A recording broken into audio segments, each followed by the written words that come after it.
Habang tumatakas, uminom si Colfer ng mana potion upang maibalik ang kanyang mahikang enerhiya. Naniniwala siyang kung makararating sila sa simbahan sa loob ng 1 linggo upang humingi ng royal priest, maaari pa nilang mabuhay muli ang kanilang kapitan. Ngunit biglang bumagsak sa likuran nila ang walang awang snake heron na may napakalakas na impact. Minura ni Cole ang halimaw, mas mabilis itong nag-regenerate kaysa sa inaasahan. Sumugod ang dambuhalang ibon, dinudurog ang mga bato habang papalapit. Takot na takot, tinanong ni Nia Ross ang mage kung ano ang gagawin nila. Huminto si Cole at hinarap ang kalaban, sinabihan si Nia na huwag matakot, inutusan niya itong magtipid ng mahika dahil may plano siya. Itinaas niya ang kanyang baston at nagcast ng ice gatling, pinakawalan ng matatalim na yelong kristal patungo sa halimaw. Tumama ang eksaktong atake sa mga paa ng snake heron, nagyelo ang mga ito at napigil ang pag-atake. Dumulas ang halimaw at huminto, nakabalot sa yelo ang mga paa habang pilit na kumakawala. Ngunit biglang nagliyab sa matinding init ang katawan ng nilalang, naghahanda ng fire attack upang tunawin ang yelo. Nakilala ni Cole ang high-tier fire magic at sumigaw kay Nia na magpatuloy lang sa pagtakbo. Sumigaw si Nia, tinatanong kung ano ang ginagawa niya. Nanatili si Cole sa kanyang pwesto at ipinaliwanag na kailangan niyang maiwan upang pigilan ang halimaw at makaligtas siya. Habang sumisiklab ang apoy, ngumiti si Cole kay Nia at nagpasalamat sa mana potion. Ginamit niya ang natitira niyang enerhiya sa glacial barrier, lumikha ng napakalaking pader ng yelo sa pagitan nila, hinadlangan ng pader ang halimaw, ngunit ikinulong si Cole kasama ng apoy. Ligtas sa likod ng pader, napagtanto ni Nia na inialay ni Cole ang sarili upang siya'y makaligtas. Inutusan niya ang kanyang armored boar, si Little Stillback, na tumakbo, pinilit ang sariling iwan ang kasamahan. Luhaan, pinagtibay niya ang kanyang loob, alam niyang kailangan niyang mabuhay upang maiulat sa simbahan ang tungkol sa kagubatan at sa sinapit ng guildmaster. Habang tumatakas siya, bumaba mula sa himpapawid ang kanyang scout owl na si Little Miwo, nagulat si Nia. Iniisip na naputol na ang kanilang mahiwagang koneksyon. Umaasang gagabayan siya palabas, tinawag niya ang kwago, ngunit dumaan lamang ito at hindi bumagal. Hindi siya pinansin ng kwago at damapo sa isang sanga sa unahan. Napawi ang pag-asa ni Nia at napalitan ng pagkalito ng magliwanag ang kwago sa isang kakaibang liwanag, kinilala ito ng sistema bilang Sanctified Fall, ang parehong undead state ng palakang halimaw. Umikot ang ulo ng kwago ng 180 degrees, ang mata nitong may hugis krus na balintataw ay tumitig kay Nia ng may pananakot. Nanigas si Nia sa takot, napagtantong ang kanyang alaga ay nakurap ng kaaway.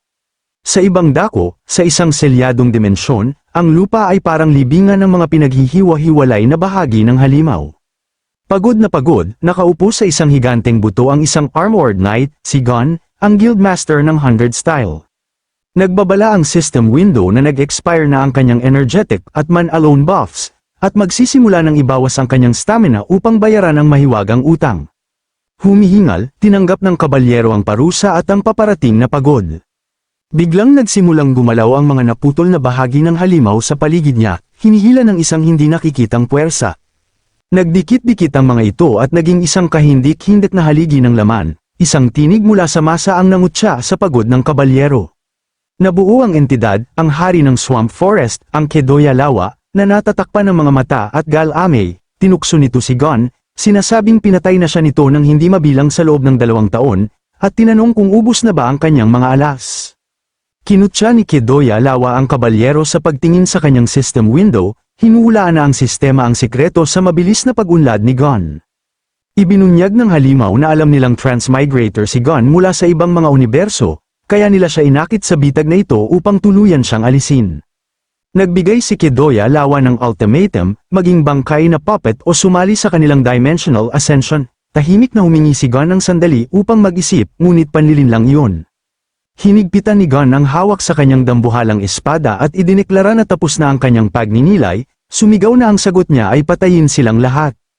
Iwinasiwas ni Gon ang kanyang talam, hinihiwa-hiwa ang mga halimaw na laman, ngunit walang saysay ang atake. Tumawa si Kedoya Lawa, nagyabang nasa loob ng Eternal Barrier, siya ay immortal at hindi maaaring patayin.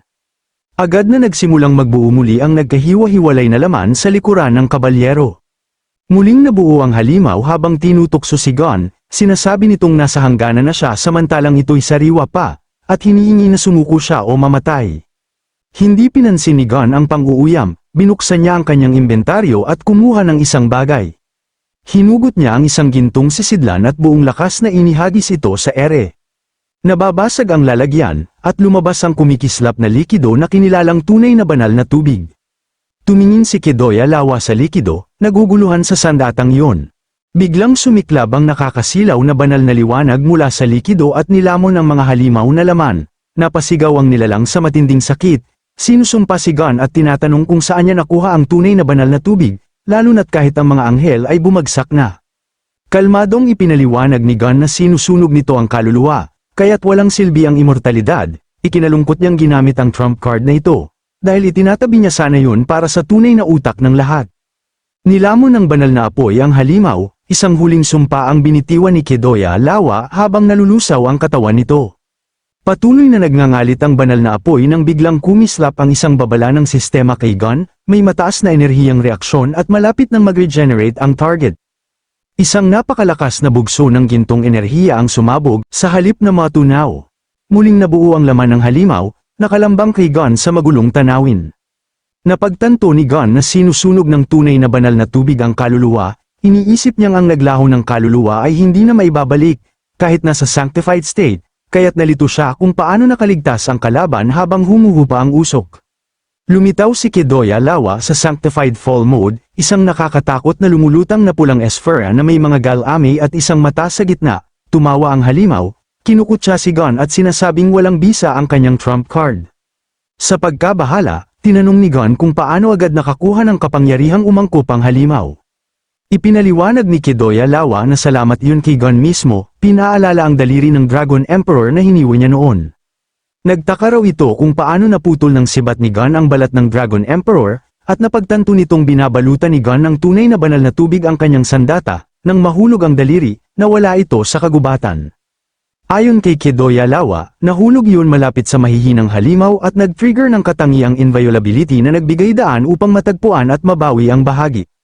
Sa pagbawi sa daliri, natutunan ng halimaw ang lihim ng banal na tubig, dahil manipis lamang ang balot ni Gon sa talam, nakaangkop ang halimaw sa banal na enerhiya sa naputol na bias at nagkamit ng imyunidad. Ipinahayag ni Kidoya Lawa na nagamit na ni Gon ang lahat ng kanyang trump card at inutusang mamatay na siya. Umalingaw-ngaw ang lupa habang gumanti ang halimaw, sumabog mula sa lupa ang malalaking kamay na bato, tumatayog sa ibabaw ni Gon. Isang dambuhalang kamay ang bumagsak upang durugin siya. Naging magulong pagbomba ang pag-atake habang hindi mabilang na mga kamay na bato ang paulit-ulit na humahampas sa kinaroroonan ni Gon. Nagtapos ang salakay sa isang spell, Abyss Magic, Earth Burial, na nag-iwan ng napakalaking bunganga sa ilalim ng lumulutang na halimaw. Nang maipit sa ilalim ng lupa, nag-activate ang sibat ni Gon ng isang depensibong enchantment, nagliwanag ang dulo nito na may berdeng magic circle. Pinapagana ang 20 patong ng Elemental Runestone Effect para sa Earth Attribute Engravings upang pabayaan ang presyon. Nang maneutralize ang Earth Magic, sumabog palabas si Gon mula sa mga guho, lumilipad paitaas na may kumikislap na sandata upang ipagpatuloy ang laban. Sumugod siya sa lumulutang na pulang esfera, pinakawalan ng Spear Arts, piercing all things upang maabot ang kalaban. Kinutya siya ng halimaw, binabanggit na may hangganan ng tibay ng kanyang kagamitan at tinatanong kung hanggang kailan pa siya magpupumiglas. Pagkatapos ay pinakawalan nito ang Necrotic Shriek, umuulan ng libu-libong pulang sinag ng enerhiya, sinalubong ni Gon ang pag-atake, nagbanggaan ng marahas ang kanyang bughaw na aura at ang pulang baha ng Necrotic Magic. Naglabas ang sistema ng mga kritikal na babala, halos ubos na ang tibay ng kanyang sandata, bumaba sa ilalim ng 20% ang kanyang magic resistance, at pagod na pagod ang kanyang katawan. Sa kabila ng mga babala at dugong tumutulo mula sa kanyang bibig, itinulak ni Gon ang sarili lampas sa hangganan at inihanda ang martial art na 1-inch punch spiral force. Nagbabala ang sistema na ang paggamit ng high-tier martial art sa ganitong kalagayan ay magdudulot ng hindi na maibabalik na pinsala sa katawan. Binaliwala ni Gon ang kapalit at sinabi niyang ayos lang, ipinadaloy niya ang natitirang enerhiya sa spiral attack, ngunit labis ang bigat para sa kanyang kagamitan, nabiyak ang dulo ng sibat. Kahit basag ang sandata, nagpatuloy ang puwersa ng atake, ikinagulat ni Kidoya Lawa. Tumama sa gitna ng halimaw ang pulang enerhiya ng piercing all things, lumikha ng napakalaking pulang itim na pagsabog. Dahil wala ng sibat na sasalo sa atake, Nawala ang momentum ni Gon at bumagsak siya sa mabatong lupa. Tumulo ang dugo sa bato habang lumuhad siya, hawak ang wasak niyang braso, nanginginig siya sa sakit, ganap na wasak ang kanyang kaliwang braso dahil sa backlash ng paggamit ng high-tier arts habang pagod.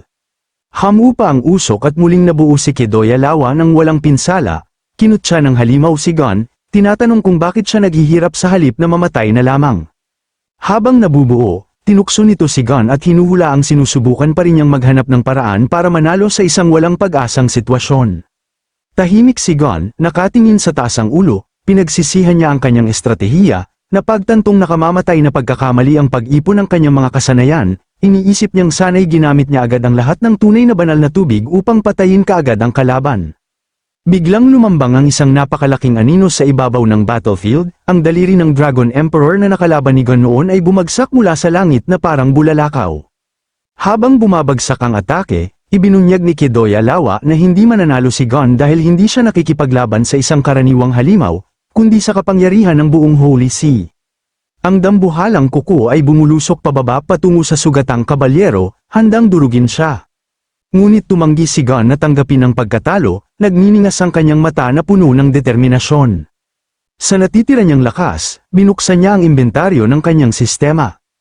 Hinugot ni Gon mula sa berdeng liwanag ng inventaryo ang isang punit at sinaunang balumbon. Unti-unti itong bamuka, ibinunyag ang kumikislap na pulang mga ron, isa itong ipinagbabawal na bagay, ang pabor ng Demon King, na nagsimulang pumintig ng mapanganib na kapangyarihan. Napatitig si Kidoya Lawa sa runic scroll, namumutla sa takot, nauutal siyang napagtanto na ang pabor ng Demon King ay isang kontrata sa demonyo. Isinigaw niya ito kay Gon, tinatawag siyang isang hipokrito, nangangaral ng katarungan ngunit matagal nang nakipagkasundo sa isang demonyo. Habang nahahayag ang mapang ipang kapangyarihan, naglaho ang kayabangan ng halimaw, sa matinding sindak, sumigaw siya sa kanyang mga Panginoon, nagmamakaawa sa inyong kabanalan, sa Papa, nailigtas siya. Ngunit walang dumating na kaligtasan.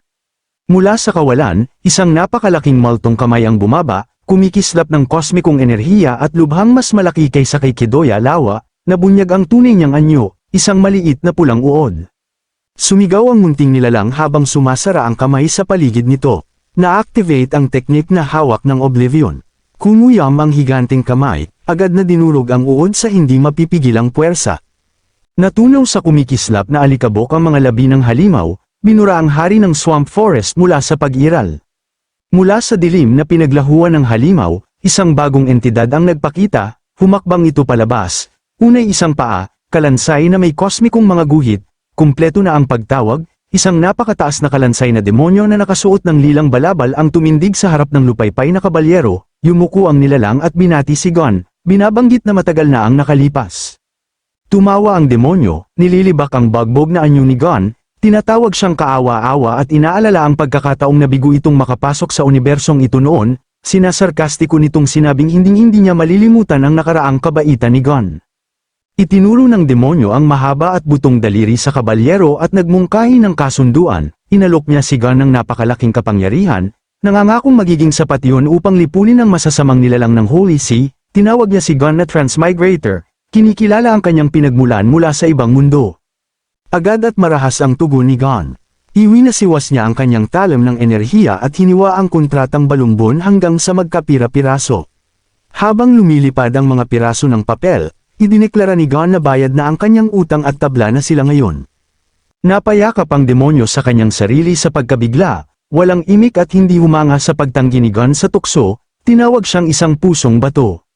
Humanda na itong umalis ngunit nag-iwan ng isang huling, madilim na babala, may ngising mapanganib, ibinulong ng demonyo ang isang propesiya, nakita na raw nito ang mukha ni Gon sa sandali ng kamatayan, sabay halakhak na nakakakilabot.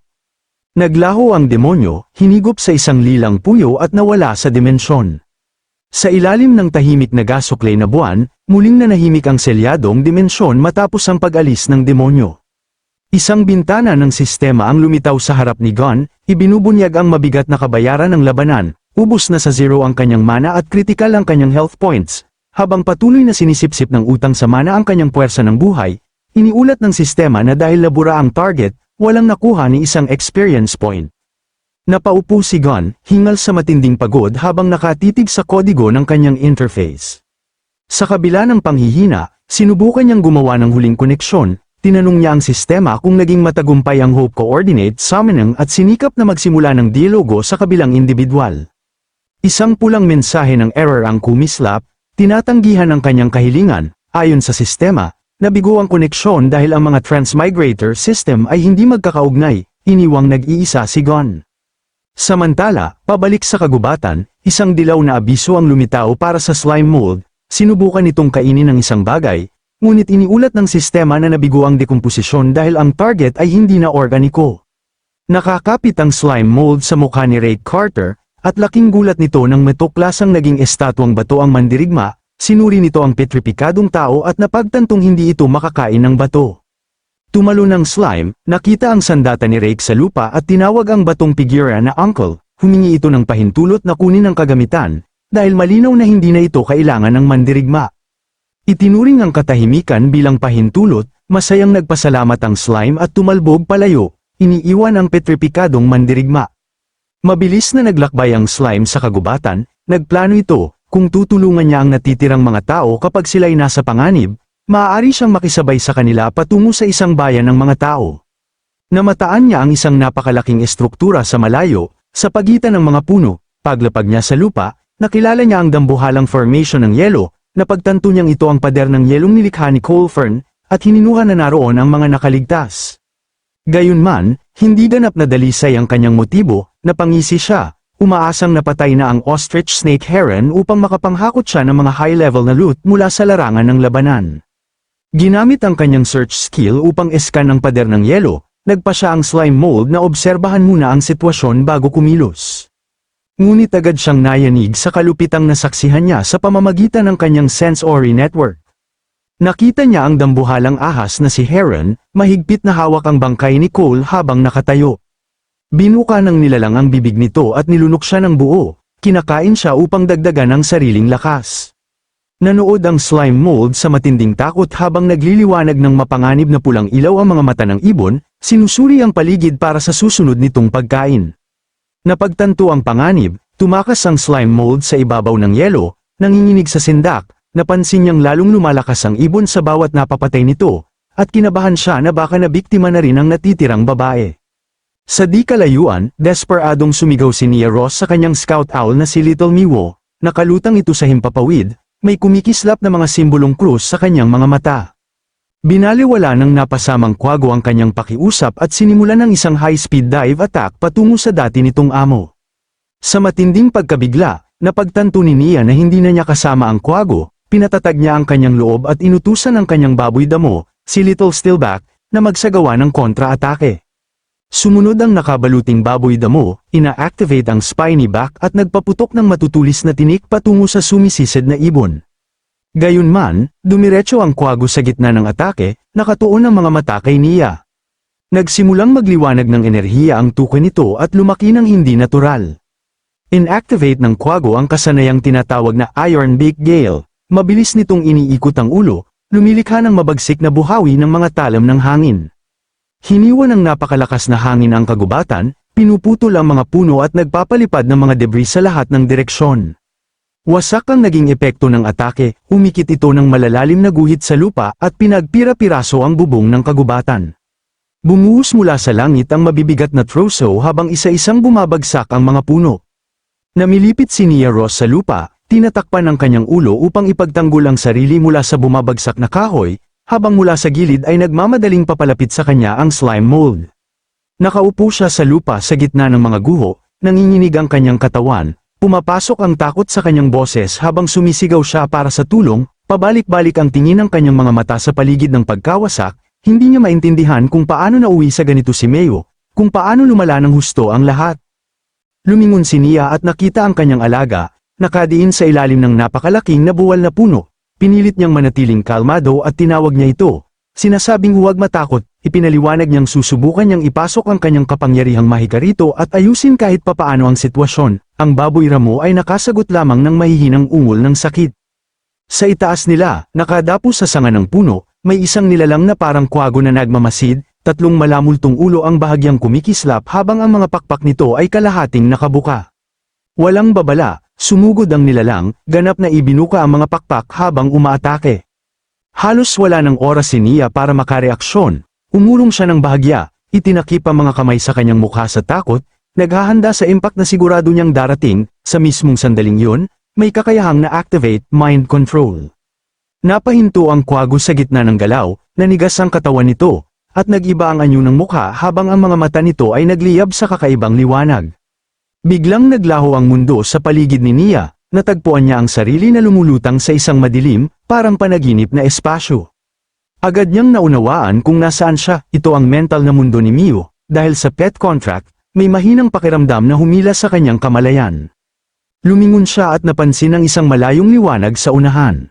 Habang tinutok niya ang pansin dito, lumino ang anyo, isang maningning na nilalang na parang anghel ang lumulutang sa di kalayuan, nagliliwanag ng matindi, habang ang nilalang na parang kwago ay nananatiling malapit dito.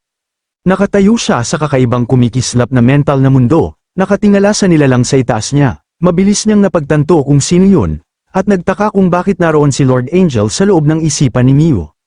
Tumingin si Lord Angel sa kanya ng kalmado at inutusan siyang lumapit, matatag at may awtoridad ang boses. Ngunit biglang nagbago ang kaliwang bahagi ng payapang mukha nito, naging pula at halimaw ang anyo, nawala ang mahinahong presensya sa isang iglap. Sa kanyang pisikal na katawan, napasigaw si Nia habang nilalamon siya ng takot, nakiusap siya ng desperado na may magligtas sa kanya. Sa malapit, nanginginig si Stillback sa ilalim ng troso, naglabas ng mahinang ungol na tila nararamdaman ang kanyang takot. Kasabay nito, ang nilalang na parang kwago, nagliliyab ang mga mata, ay sumugod diretso kay Nia. Bago pa ito makalapit, isang mabigat na pamalo na may mga spike ang bumagsak sa mukha nito sa ere. Malakas ang tama, at tumilapon ang nilalang palayo, natanggal sa laban, nananatiling nakahandusay si Nia sa lupa, nakapikit, walang kaalam-alam sa kung ano ang nagligtas sa kanya. Habang patuloy na umatake si Slimy gamit ang sandatang nakuha niya, tumama ito sa iba't ibang bahagi ng katawan ng halimaw, bakas ang matinding pinsala sa katawan nito. Nang muli niyang idilat ang kanyang mga mata, natigilan siya, sa harap niya ay ang slime media hammer ni Captain Hawk.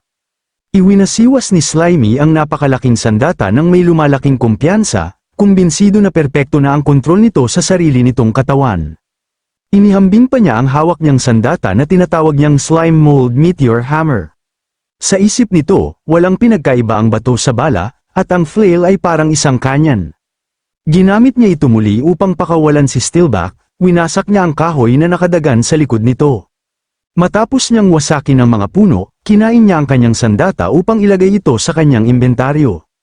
Iniling ni Stillback ang ulo at naglabas ng mahinang ungol, dahan-daang bumangon si Nia at humarap kay Slimy, na puno ng ginhawa ang kanyang mukha habang pinasalamatan niya ito sa pagliligtas sa kanila.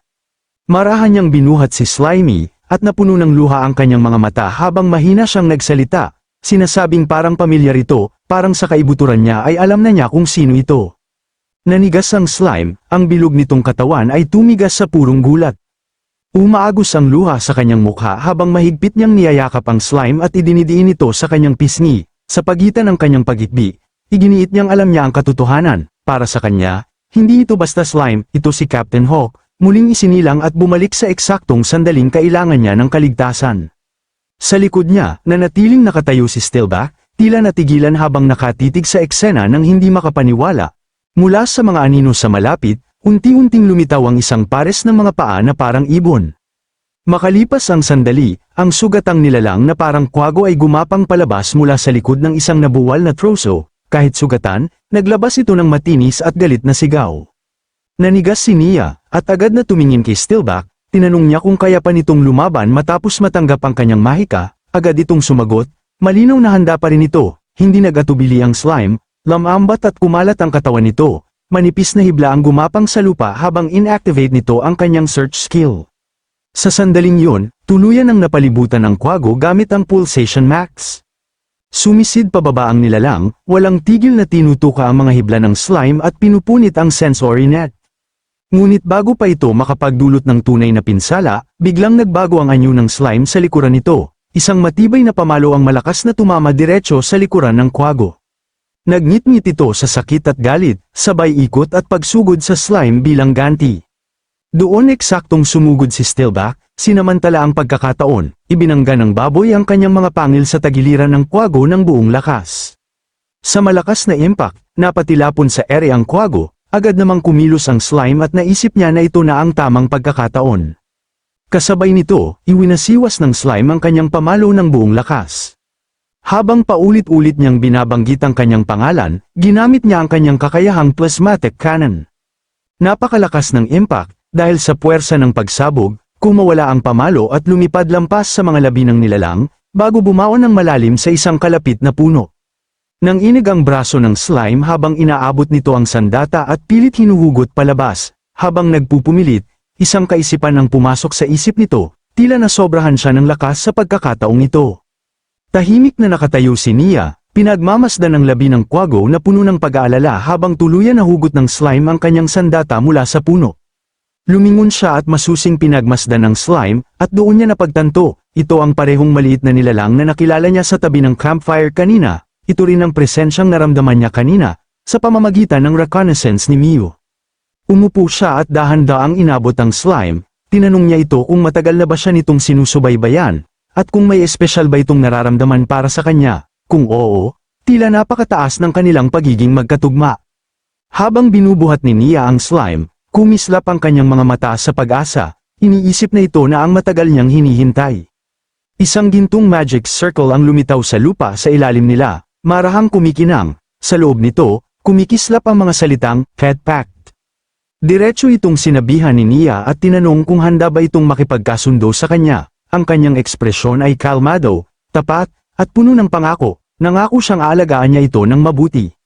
Ngunit bago pa makasagot ang slime, biglang lumitaw ang isang maliwanag na dilaw na system window na kumikislap ng babala, malinaw nitong sinabi na kung papasok ang host sa isang servant pact kasama ang isang tao, tuluyan nitong mawawala ang access sa system. Hindi siya makapaniwala na kailangan niyang pumili, system o master, at kailangan niyang pumili ng isa.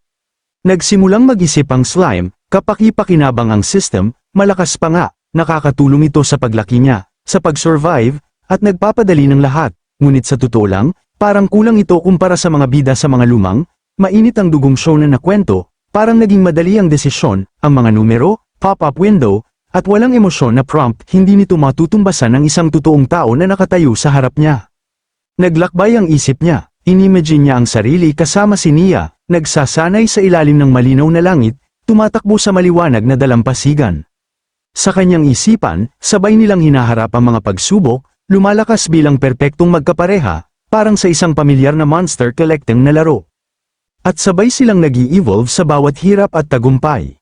Sa huli, naging isang champion-level master si Nia, kumalat ang kanyang pangalan sa iba't ibang bansa, sumikat ang monster taming, at siya ang naging pinakamalakas na rookie adventurer, hinahangaan saan man siya magpunta. Sa imahinasyong yun, naisip pa ni Slimy na mag-merge sa kanya, maging pinakamalakas at pinakaastig niyang kagamitan, isang bagay na walang makakagaya. Sa kakayahan niyang magbago ng anyo, patuloy siyang nag-evolve hanggang maging isang gwapong lalaki, kayang tumayo sa tabi niya bilang kapantay. Magkasama nilang natalo ang dakilang Demon King, tinapos ang panahon ng kadiliman, at ibinalik ang kapayapaan. Pagkatapos, nagpakasal sila na namuhay ng tahimik at masaya, kasama si Stillback na laging nasa tabi nila. Natuwa siya habang iniisip niya ang mga bagay na yon, sapagkat para sa kanya ay gasgas na ang mga kwento na umiikot lang sa system, kung pipili man siya, malinaw ang sagot, isang magandang babae bilang master. Sa katunayan, nakaplano na sa isip niya ang daan-daang episode, mga dramatic arc, emosyonal na muling pagkikita, at mga maalamat na huling laban. Handa na siya, pinili niyang piliin si Nia kaysa sa system. Ngunit sa mismong sandaling tatanggapin na niya ang kontrata, may nangyari ang hindi inaasahan. Sa isang iglap, pinatay si Nia, naputol ang kalahati ng kanyang ulo at bumagsak ito sa lupa, isang tagpong lubos niyang ikinagulat. Nanlaki ang kanyang mga mata sa matinding pagkabigla sa kanyang nasasaksihan, at ganoon din ang naramdaman ni Stillback. Ang may kagagawan, ang bangkay ni Mio, matapos gamitin ang Abyss Magic Circle ng Wind's Demise. Mula sa wasak nitong leeg, may nakakakilabot na nangyari, may bagong ulo na unti-unting nabubuo. Mukha itong tao, ngunit walang balat, lantad ang hilaw na laman. Agad na kumilos si Stillback. Dahil sa galit, diretsyong sumugod siya sa halimaw. Sumigaw si Slimy, pinipigilan siya, nagmamakaawang huwag magpadalos-dalos. Hindi pa rin niya maintindihan kung paanong ang ulo na winasak ni Stillback kanina ay muling tumutubo, na parang walang nangyari. Bago pa makalapit si Stillback, itinaas ng nilalang ang isang daliri at itinuro yun kay Stillback, saka muling nagcast ng spell gamit ang Abyss Magic, Atavistic Ray. Sa pilitan nitong binago ang katawan ni Stillback, pinabalik siya sa anyong isang maliit na butiki. Nanginginig sa takot, mabilis na gumapang ang maliit na butiki papalayo sa kagubatan, nanatili si Slimy sa kanyang kinatatayuan habang pinagmamasdan ang nangyayari. Inisip niya na may pagkabahala, hindi na ito basta kwago, taglay na nito ngayon ang kakilakilabot na kapangyarihan na pilitin ang devolusyon, isang bagong, nakakatakot na kakayahan. Tuluyang nabuo ang ulo na hugis tao, at pabulong itong nagreklamo kung paanong naging abala ang lahat. Minamaliit nito si Kido Yelawa, tinawag siyang inutil at kinutya dahil sa pag-aaksaya ng mga resources kahit hindi pa rin niya nalutas ang isang napakaliit na problema.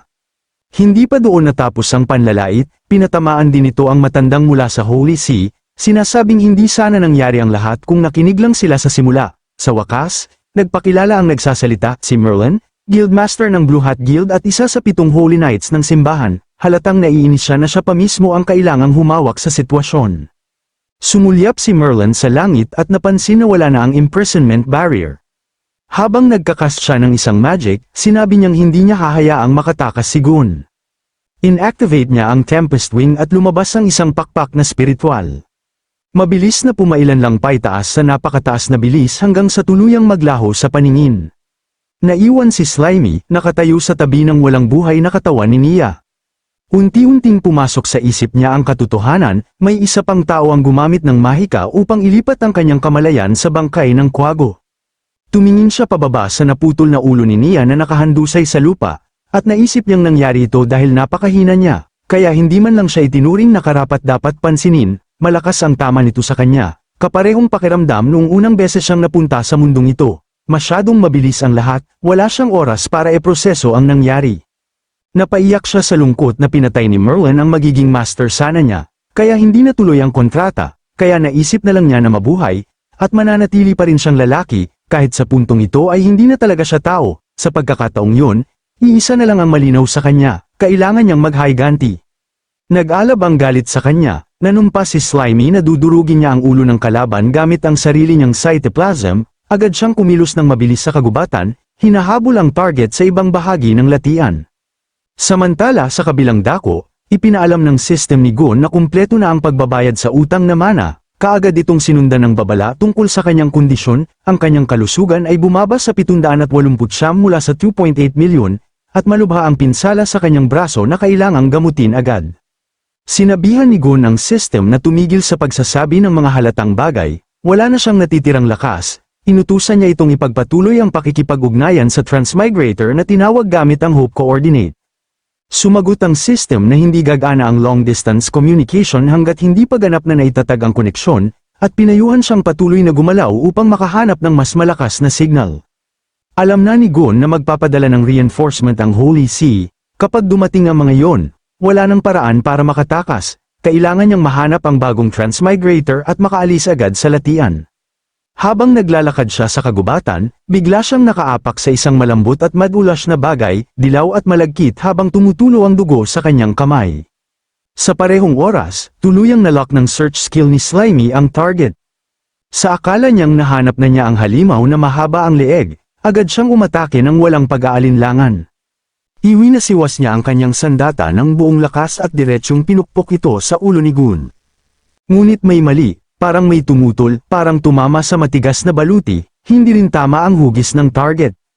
Nang bumagsak ang figura, napagtanto ni Slimy ang pagkakamali, hindi ito ang halimaw, bahagi ng pagkakamali ay dahil sa mga palawid sa helmet nito.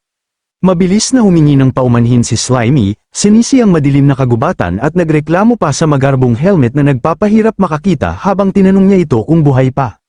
Pero bago pa siya makapagpaliwanag, hinablat siya ni Gun.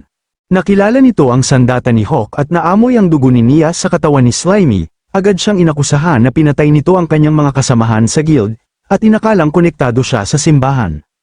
Sa mismong sandaling yon, sabay na lumitaw ang kanilang mga system window, ipinapahayag na matagumpay nang naitatag ang koneksyon, agad na naunawaan ni Gun na si Slimy ay isang transmigrator, at habang nakatitig si Slimy sa system window ni Gun, doon niya napagtanto, hindi lang pala siya ang transmigrator sa mundong ito.